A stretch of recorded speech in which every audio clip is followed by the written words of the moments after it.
여러분 안녕하세요. 잠깐 기도하겠습니다.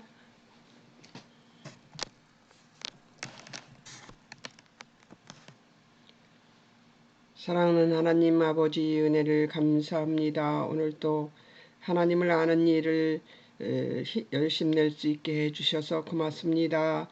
하나님 함께 해주셔서 이 시간 성령님이 말씀해 주시기를 소망하며 예수님의 이름으로 기도합니다. 아멘. 자, 오늘은 이제 28장, 29장, 30장을 목요일 날 했어요. 그런 다음에 이제 그 31장을 하고 기억할 것들을 공부해 보겠습니다. 28장에서는 이제 하란으로 그 외삼촌 라반에게 야곱이 가면서 이제 그 베델에서 그 돌베개 메고 잠잔 이야기, 또 그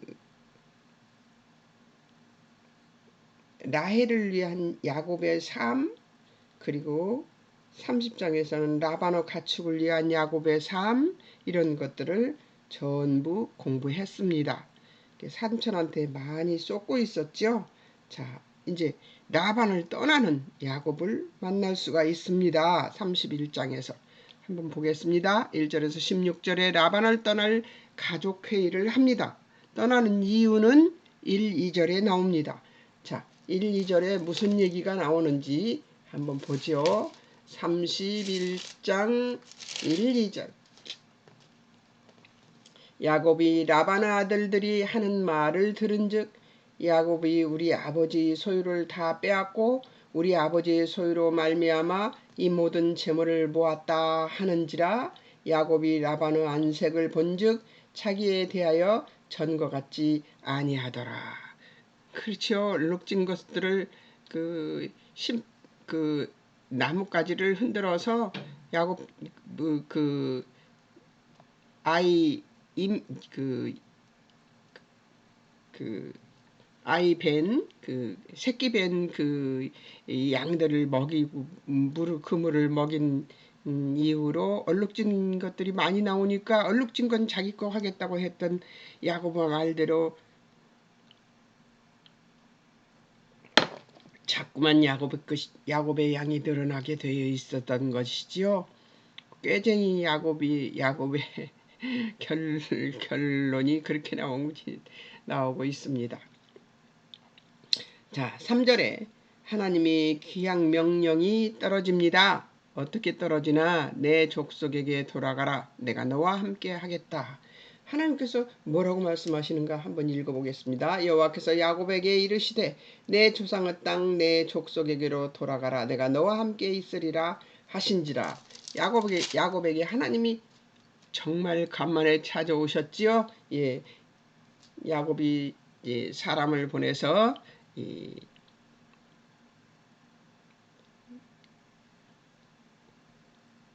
4절에서 13절까지는 이제 무슨 얘기냐?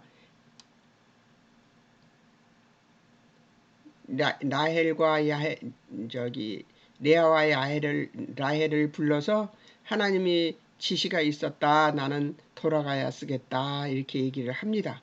14절에서 16절에 레아와 라헬이 하란 떠날 것을 합의합니다. 부득불 28장에서부터 한 그 페이퍼에 28장에서부터 31장까지 가장 긴 그 여정인 것 같아요. 이것을 집어넣어야 하기 때문에 제가 이렇게 일일이 이게 주제별 목록을 하지 못하고 이렇게 요약해서 여러분들에게 말씀을 전하는데, 이것이 공부를 꼼꼼히 하는 분들에게는 조금 힘들 수 있습니다. 그러나 요지는 놓치지 않았으니까 이해하셨으면 좋겠습니다. 떠나는 이유는 나반과 1, 2절에 나반과 그 아들들이 변한 태도를 보고, 또 3절에서는 하나님의 귀한 명령이 있었죠. 내 족속에게 돌아가라. 내가 너와 함께 하겠다. 이 약속을 하십니다. 4절에서 13절에서는 레와 라헬이 하나님의 지시를 라헬에게 들러 불러서 하나님의 지시를 전하는 야곱의 말을 듣고서 14절 16절에서는 내와 라헬이 하란 떠날 것을 합의하는 가족회의를 하고 있습니다. 17절에서부터 35절까지는 도망하는 야곱, 추적하는 라반의 얘기가 나옵니다. 17절에서 21절까지는 라반 모르게 떠나는 야곱, 라반에게 나타난 하나님이 계십니다. 뭐예요? 쫓아가서 야곱을 죽이고 짐승을 모두 찾고 자기 딸들을 찾아서 다시 데리고 올 라반의 성질을 알고 계신 하나님께서 라반에게 나타납니다. 24절과 29절에 나타나지요. 야곱에게 선악간 아무 일도 하지 말아라. 이렇게 말씀하십니다. 꼼짝없지요. 그죠? 야곱을 책망하는 라반. 26절에서 29절 야곱을 찾아가서 일가 이끌고 모르게 이동한 일을 책망합니다. 그리고 30절에서는 자신의 신 드라빔을 가져간 일을 책망합니다. 드라빔은 누가 가지고 있었지요? 라헬이 가지고 있었습니다. 그런데 야곱이 드라빔 찾게 합니다. 야곱은 모르니까요. 31절에서 35절이 라반이 차지하나 라헬이 히프 밑에 감추고 있어요. 말 한 장 밑에 히프 밑에 감추고 있습니다. 그것을 신이라고 하면서 히프 밑에다가 감춰놓는 라헬을, 그래서 레아의 자녀가 저기가 된 것 같아요. 인간은 예수 잘 믿는 사람보다 자기 비율을 잘 맞추고 자기에게 좋은 것을 좋아하게 돼 있죠. 야곱도 같은 생각입니다. 우리 모두 우리가 우리에게 좋은 것을 잘 찾죠. 그리 하나님께 좋은 것을 찾는 것이 아니라 36절에서 42절은 하나님의 돌보심을 증거하는 야곱.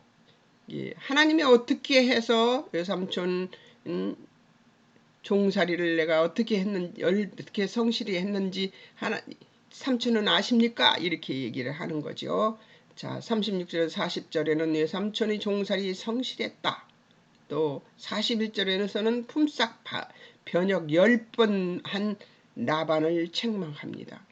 여러 번 품삯을 바꾸고 주지 않고 속이고 감추고 자기가 형에게 했던 거, 아버지에게 했던 것들을 다시 체험하게 하시면서 돌이키게 했으나 야곱은 그렇게 생각지 않고 삼촌이 나한테 한 것만 바라보는 거죠. 우리 모두 그래요.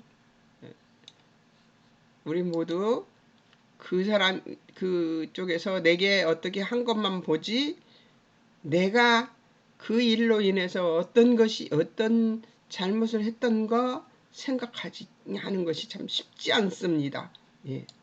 자, 42절 하나님의 동행을 견뎠고 그동안의 수고 공수로 보내지 않으셨다. 이렇게 얘기를 합니다. 하나님께서 나와 동행했기 때문에 내가 그걸 견뎠고 그동안의 수고는 하나님께서 나를 빈손으로 보내지 않았다. 이렇게 얘기를 하는 것입니다. 43절에서 55절은 언약하는 라반과 야곱입니다. 43절에서 44절까지는 언약을 제의하는 라반. 그러니까 43절에서 44절 한번 제가 읽어보겠습니다. 43절 라반이 야곱에게 대답하여 이르되 딸들은 내 딸이요 자식들은 내 자식이요 양떼는 내 양떼요 내가 보는 것은 다 내 것이라. 내가 오늘날 내 딸들과 그들이 낳은 자식들에게 무엇을 하겠느냐. 이제 오라 나와 내가 언약을 맺고 그것으로 너와 나 사이에 증거를 삼을 것이니라. 이렇게 얘기하면서 언약을 제의합니다. 45절에서 54절에서 돌무더기를 조성하고 언약 체결 식사를 합니다. 언약하면서 밥을 먹고 나누고 그렇게 하고 돌무더기 곁에서 먹고 그곳을 라반은 여갈 사다두라 이렇게 칭합니다. 그 여갈 사다두라고 하는 그 의미는 증거의 돌더미다. 증거의 돌무더기라는 뜻만 있습니다. 너와 나서의 증거가 된다라는 뜻이죠. 48절에 나오는데요. 48절에 한번 보겠습니다. 라반의 말에 오늘 이 무더기가 너와 나 사이에 증거가 된다 하였으므로 그 이름을 이 라반이 말에 이제 라반이 그 여갈 사도들아 불렀고 야곱은 것을 갈르엣이라고 불렀는데요. 그 여갈 사다두라는 말은 증거의 무더기라는 말이고 너와 나 사이에 증거가 된다 하는 말이었고 갈르엣은 서로 떠나 있을 때 여호와께서 나와 너 사이를 살피시옵소서라는 뜻이 갈르앗이라는 뜻입니다. 그러니까 두 사람 생각이 완전히 다르죠. 두 사람 생각 무슨 생각하고 있는 거예요? 하나님께서 이 약속을 잘 지키게 해주십시오가 야곱의 생각이고 라반은 너와 나 사이에 이건 증거니까 그걸 그렇게 알아라 하는 그런 뜻이니까 생각이 완전히 다른 그런 그러니까 이렇게 생각이 다른 사람하고 여러분 살아보셨습니까? 생각이 완전히 다른 사람하고 살아보는 거 굉장히 힘듭니다. 예, 그것을 그 명절에 해봤는데요. 포커스가 달라요. 한 사람은 세상 것에 대해서 관심이 많고 한 사람은 하나님에 대해서 관심이 많으니 두 사람이 같이 앉아서 이 24시간을 그 잠자는 시간 빼면 몇 시간입니까? 16시간 정도를 그냥 함께 지내는 건데요. 굉장히 힘들더라고요. 예. 이제 하나님의 의사소통의 방법에 대해서 제가 해놓은 게 있었는데요. 여러분들한테 지금 못 보여드리겠네요. 왜냐하면 제가 기억하는 것을 보여드릴 수 있도록 만들어 버렸어요. 그래서 그쪽을 보기 위해서 좀 이 밑에를 좀 못 봅니다. 천사의 역할은 이제 그 16장 여호와의 말씀 전달자로 나오고요. 의사소통 여호와의 사자의 의사소통은 하나님의 의사소통은 여호와의 사자를 통해서 하시는데요. 16장에서는 하나님 말씀 전달자로 22장에서는 하나님의 메신저로 하나님의 대언자로 이렇게 오고요. 히브리서 1장 1절에서 2절에서는 옛적 선지자들로 말씀하시고 2절 모든 마지막 날에 아들로 말씀하시고 옛적에는 선지자로 그리고 지금 신약시대에는 예수님으로 말씀하시고 천사가 나타나는 방법에는 31장 11절에 나오네요. 11절에 31장 11절에는 무슨 말씀이 나오는지 봅시다.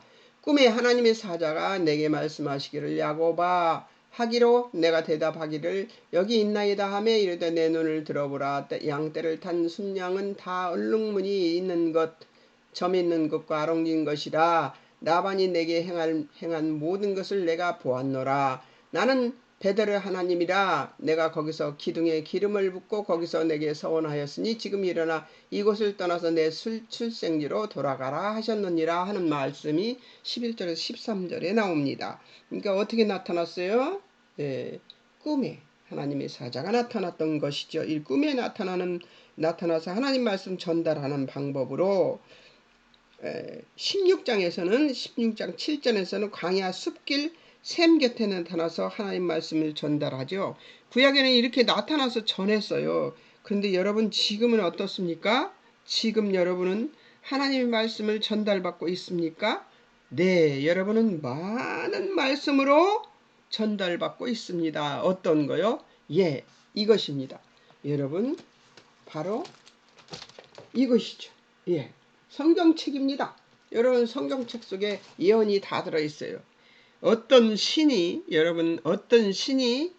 그분의 말씀을 미리 보내서 그 말씀을 보게 하고 그 말씀이 이루어지게 만드는 신이 다른 데 있습니까? 전 못 들어봤습니다. 예, 막 인간이 어떻게 하고 막 애를 쓰고 이래야지만 그 신이 움직여서 뭔가 들려주기도 하고 보여주기도 하는 것이 세상적인 신들이지요. 그러나 하나님은 미리 다 말씀해서 이 예언의 말씀을 전부 내놓고 나는 이렇게 할 것이다 하는 걸 다 드러내 놓으시고 그 다음 하나님께서 인간의 갖은 해방에도 불구하고 하나님 그 일을 이루십니다. 이런 위대한 신을 안 믿고 어떤 신을 믿으시겠습니까? 예. 자, 이제 한번 보겠습니다. 제가 적용을 이렇게 했습니다. 적용점을 생의 가장 중심에 복음의 이걸 해야지. 생의 가장 중심에 복음의 능력을 힘입으려는 기대와 믿음이 있는가? 예, 생의 가장 중심에 복음의 능력을 힘입으려는 기대와 믿음이 있는가? 예, 여러분한테는 그 믿음과 능력이 기대가 있습니까? 믿음을 하나님이 우리에게 주신 믿음을 그걸 가지고 자 그대로 믿고 해볼 그 기대가 있는가 이것을 얘기하고 있는데요. 자 그것에 대한 제가 답을 해보겠습니다. 여기서도 야곱이 하나님을 찾은 것이 아니라 하나님께서 야곱을 찾아오신 사건이며 야곱이 복받을 만한 일을 한 것이 아니라 죄를 짓고 도망가는 상황에서 찾아오셔서 나무라시는 것이 아니라 그의 선조들에게 하셨던 약속을 반복해서 확인해 주시는 것으로 야곱을 만나 주시고 계신 것이다. 이 장면을 통해 또 기독교 복음과 구원이 하나님만을 이유와 근거로 하는 신앙임을 다시 확인하게 됩니다. 왜냐하면 하나님이 근거와 이유가 되시니까요. 자, 2절이란다. 두 번째, 성경에서 말하는 기독교 신앙의 본질은 28장 15절과 같이 묘사된 단어들이 모두 어떻게 하나님께서 먼저 무지한 인간들을 찾아오셔서 은혜와 자비와 궁율로 사랑하셔서 복된 약속을 하시고 그것들을 반드시 내가 이루고야 말겠다고 하시고 확인시키시며 항복을 받아내시는 것에 초점이 있다는 것을 잊어서도 간과해서도 안 될 것이다.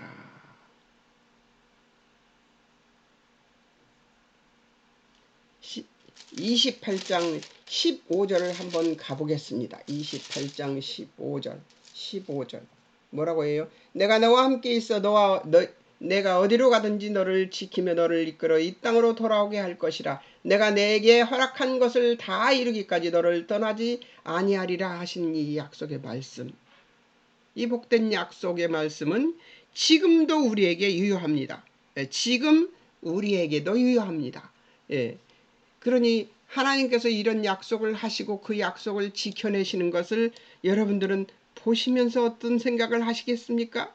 어떤 생각을 하시겠어요?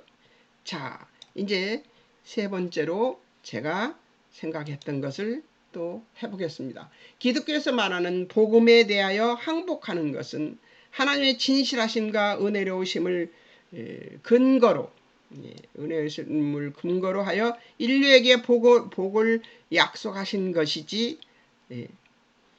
하나님의 진실하심과 은혜로우심을 근거로 해서 인류에게 복을 약속하신 것이지 하나님께서 조건을 제시하셔서 인류로 하여금 결단을 요구하는 그런 하나님의 뜻에 딱 들어맞기를 요구하셨다는 면 어림없을 이야기가 되는 것입니다. 그것은 하는 일이 모두 악하고 생각하는 것조차 무지하게 이를 데 없어서 죄를 만들기만 할 뿐인 존재들인 우리 인류이기 때문입니다.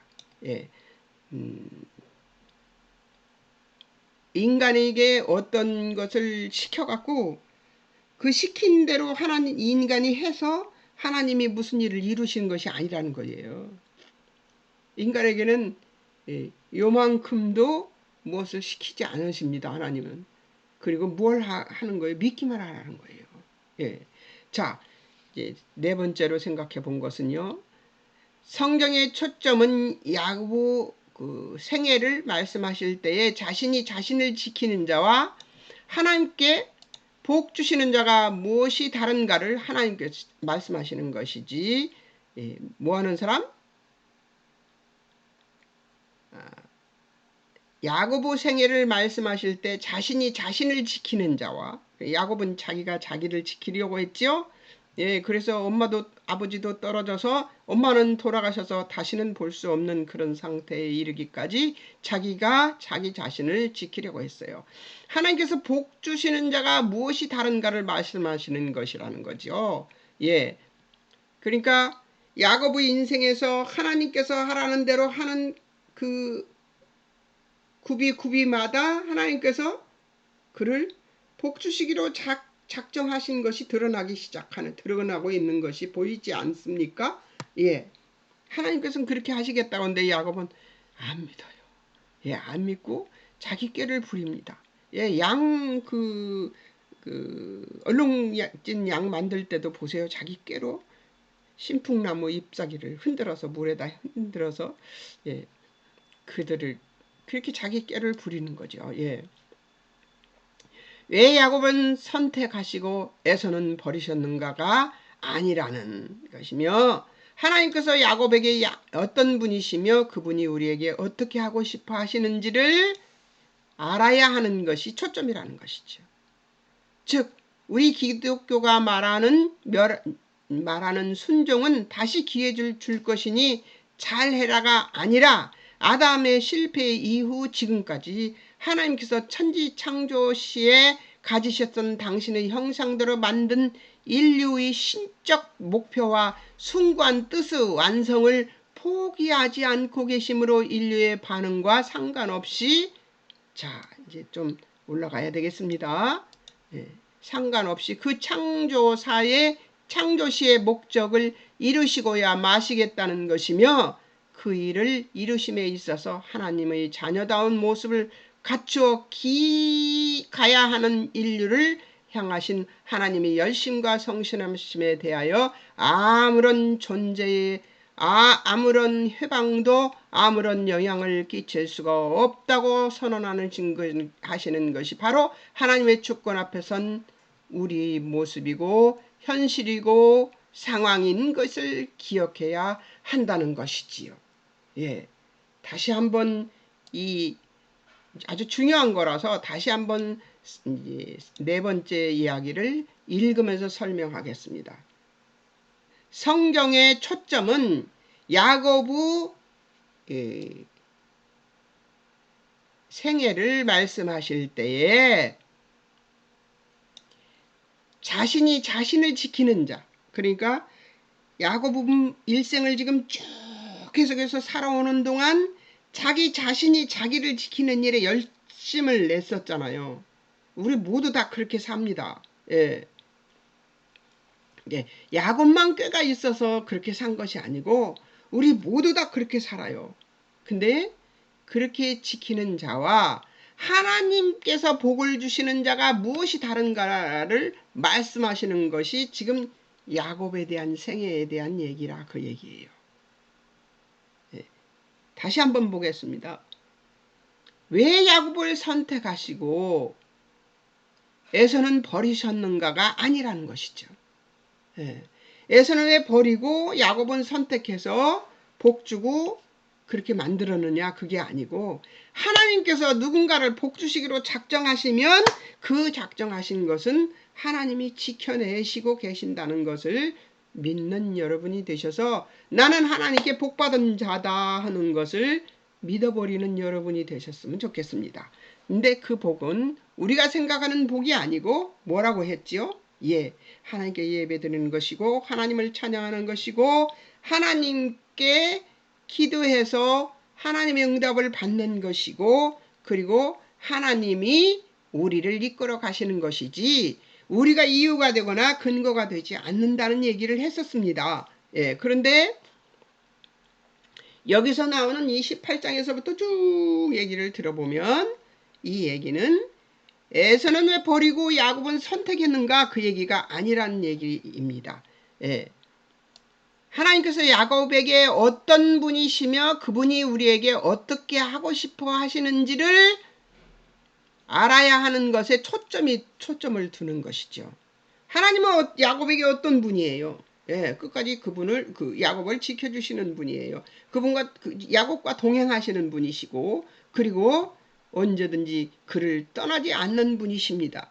예, 그런 분이시며 그분에게는 어떻게 하고 싶어 하시는가를 알아야 하는 거예요. 하나님이 어떻게 하고 싶어요? 야곱을 원상태로 돌려놓고 싶어 하십니다. 예, 그러니까 그분이 우리에게 어떻게 하고 싶어 하시는가를 알아야 하는 것에 초점을 두라는 것이죠. 예. 어떻게 두고 싶어 해요? 야곱은 그대로 원상태 집으로 돌려보내고 싶어 하십니다. 즉, 그리고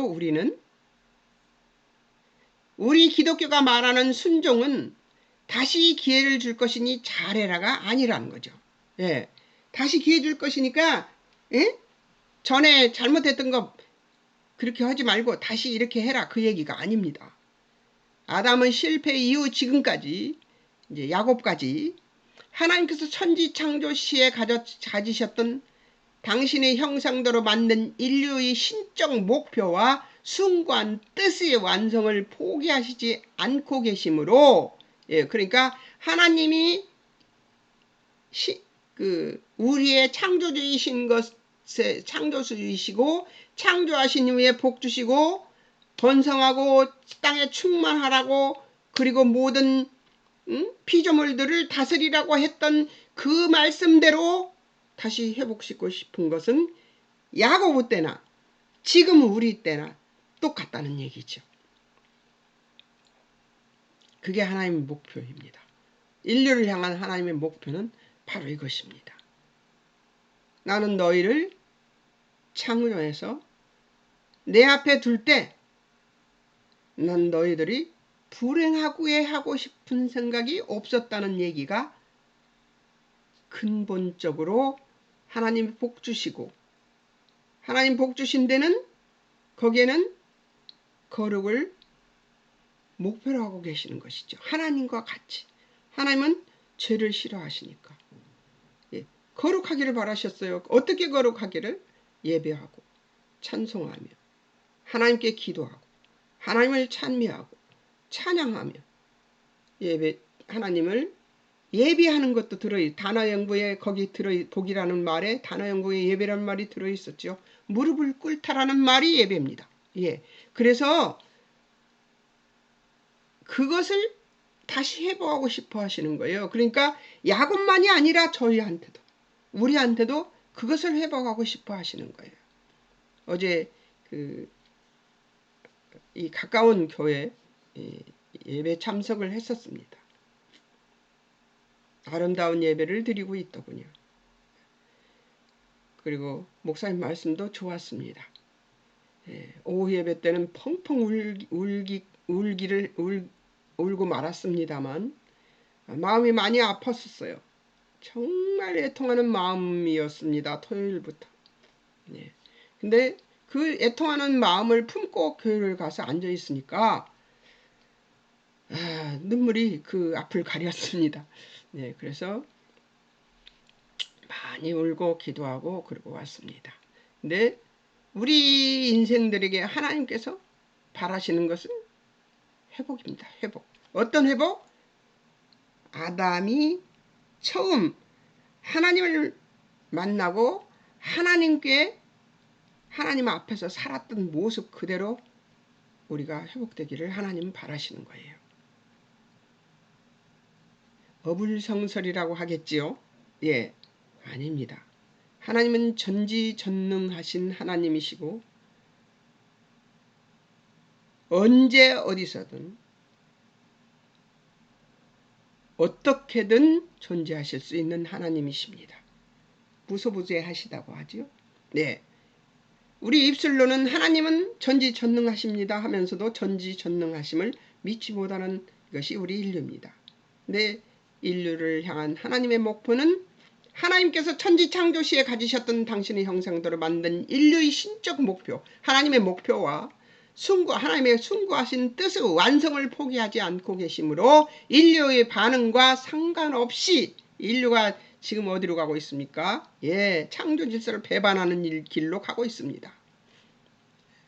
인류의 반응과 상관없이 그 창조시의 목적을 이루시고 마시겠다는 것이며, 그 일을 이루심에 있어서 하나님의 자녀다운 모습을 갖춰 가야 하는 인류를 향하신 하나님의 열심과 성실하심에 대하여 아무런 존재의 아무런 해방도 아무런 영향을 끼칠 수가 없다고 선언하는 것이 바로 하나님의 주권 앞에 선 우리의 모습이고 현실이고 상황인 것을 기억해야 한다는 것이지요. 이것만 기억하면 우리는 모두 손들고 아버지 앞에 항복할 수 있는 것이지요.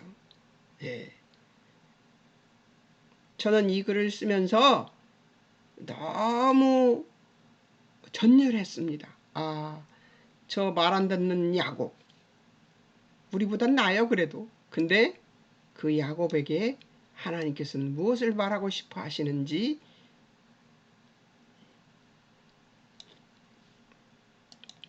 우리에게 보여주신 것이죠.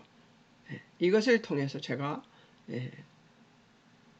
부서지고 깨지고 모서리를 갈고 이러면서 저도 달라지고 변화되는 것이고, 여러분도 같은 모습으로 변화되는 것이고, 야곱도 같은 모습으로 변화되는 것이지요. 자, 29장과 30장에서는 야곱의 인생의 중요한 부분을 다루고 있다. 여기서는 하나님께서 자녀로 불러내신 구원받은 개인들의 내면적인 간섭과 항복들을 어떻게 받아내시며 거기 어떤 갈등이 있게 되는 것인가를 보여주고 있다. 야곱이라는 인물은 호감가기보다는 우리의 성경과 별반 다를 것이 없다. 그러나 에서보다 자격과 조건이 더 좋아서 하나님의 선택을 받은 것이 아니라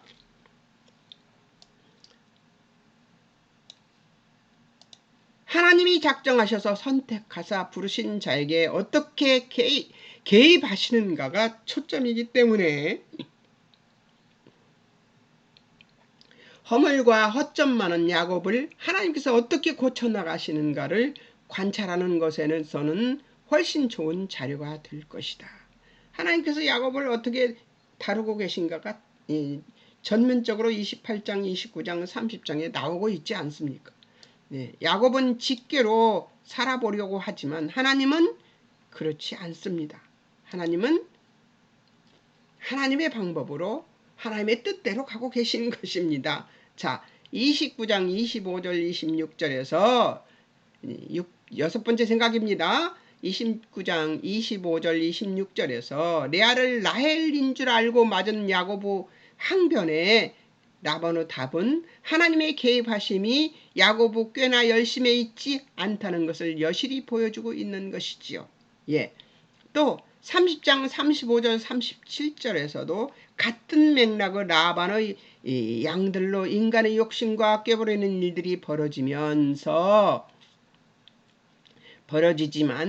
25절 27절에서 이미 라반의 고백으로 야곱을 인하여 자신에게까지 복을 주셔서 부호를 만들어 주셨다는 것을 고백함으로써, 라반이 고백함으로써 어떻게 돼요? 하나님께서 야곱의 삶에 깊숙이 개입하시고 계심을 나타내시며 하나님의 작정하신 하심이지 야곱이 어떠함에 있는 것이 아님을 알게 해주고 있다는 것이죠. 라반이 고백이 뭐라고 그랬어요?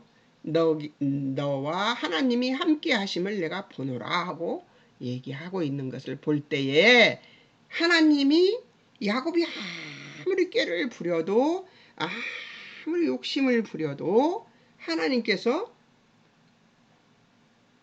라헬을 야곱에게 그렇게 멋지게 주고 행복하게 살았더라가 안 나오는 거 보면은 하나님은 우리의 욕심대로 인생을 살아내게 놔두시지 않는다는 것입니다. 그렇기 때문에 애초에 이렇게 들어버리면, 이렇게 들어서 항복해버리면 되는 것인데 그게 잘 안 됩니다. 그게 인생들에게 그게 되는 인생들이 아니죠. 예, 그러면 인생이 아니죠. 예, 또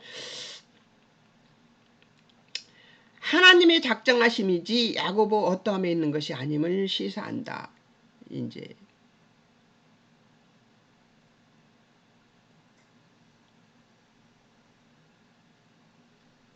이런 야곱을 다루는 이 부분에 바로 창세기라는 것인데, 야곱을 다루는 것이 어떻게 야곱을 다루는가, 이런 것들, 또 어떻게 아브라함을 다루는가, 어떻게 이삭을 다루는가, 이런 것들이 보면 하나님이 이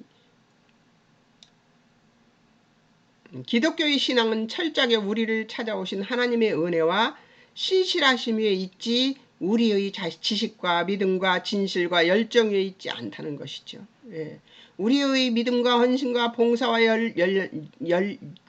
열량과 희생 같은 것은 하나님이 찾아오셔서 당신 자신의 어떠하심을 분별하여 눈뜨게 하시고 알리셔서 하나님 안에 우리를 묶으셨기 때문에 갖게 된 것이지, 내가 유능해서 특별하게 달라서 독특하게 굴어서 얻은 것이 아니라는 거예요.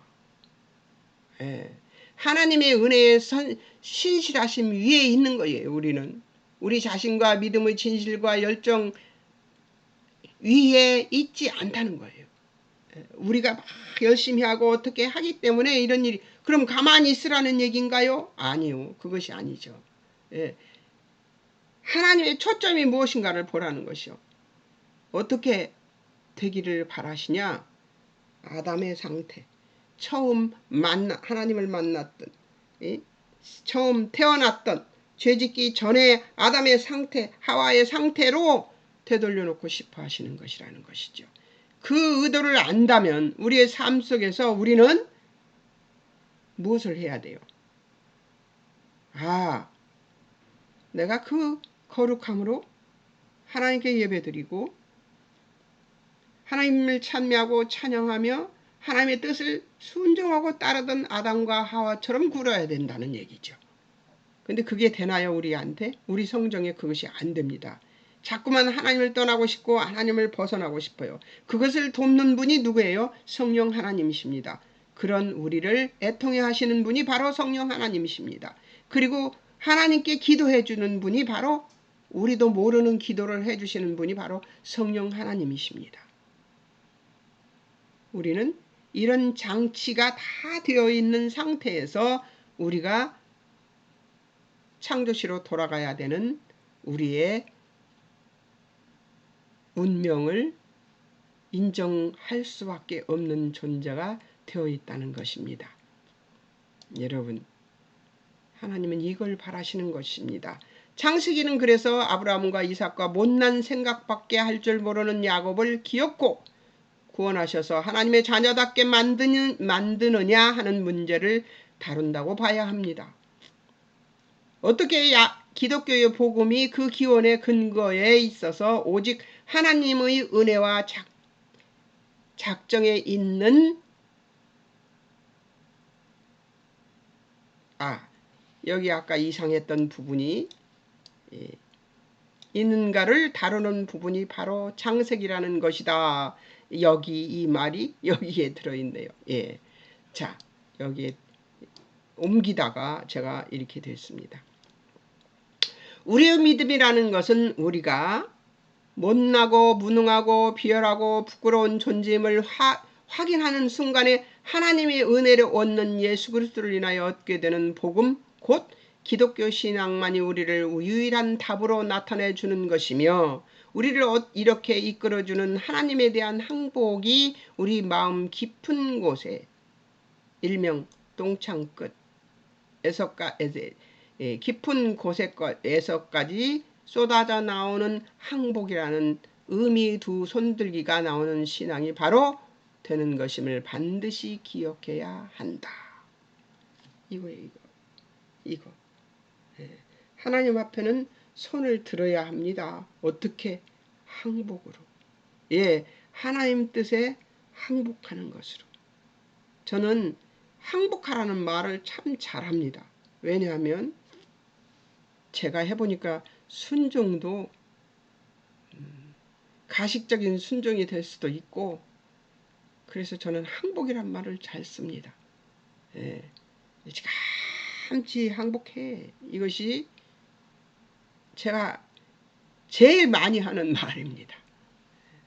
근데 저도 잘 안 돼요. 저도 잘 안 돼서 고생하는 사람 중에 한 사람입니다. 예. 여러분, 하나님 앞에 항복하시기 바랍니다. 항복으로 하나님 앞에 오늘 아침 아멘 하시는 여러분 되시기를 주의 이름으로 축원합니다. 잠깐 기도하겠습니다. 사랑하는 하나님 아버지, 은혜를 감사합니다. 우리 믿음은 얕은 시냇물 같아요. 속이 다 부트려내 보이는 믿음이지요. 하나님 보시기에는 정말 속이 다 보이는 믿음이지만 우리는 우리 믿음이 대단한 것으로 알고 있습니다. 그러나 돌아보면 우리 믿음은 헛짓을 정말 많이 합니다. 그리고 그 헛짓한 것에서 유익을 이끌어내는 것이 별로 없습니다. 그럼에도 불구하고 우리의 열심을 하나님은 높이 사시고 그 열심을 인하여 하나님이 기뻐하시는 줄을 믿습니다. 사랑하는 하나님 아버지, 우리를 도와주셔서 우리가 하나님의 뜻에 부합한 인생을 살기를 소망하고 살게 도우시고 인도하시며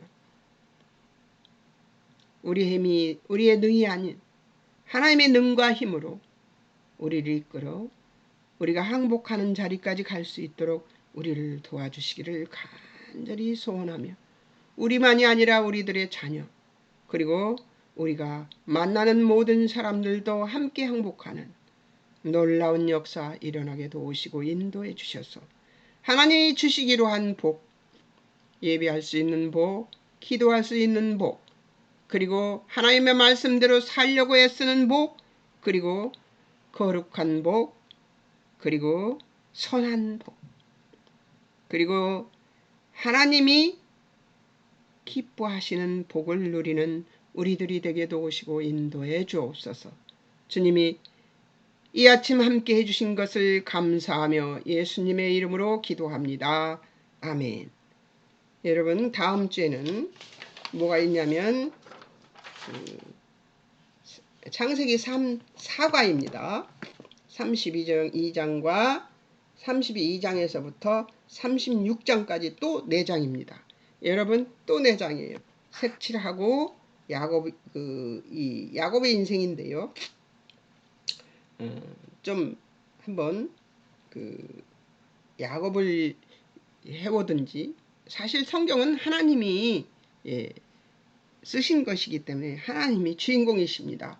그 주인공이신 하나님을 해오시든지 둘 중에 하나 주제별 목록을 해오시면 좋겠습니다. 그리고 성경을 제가 하는 얘기를 듣다 보면 그것이 훨씬 듣기가 좋을 것이에요.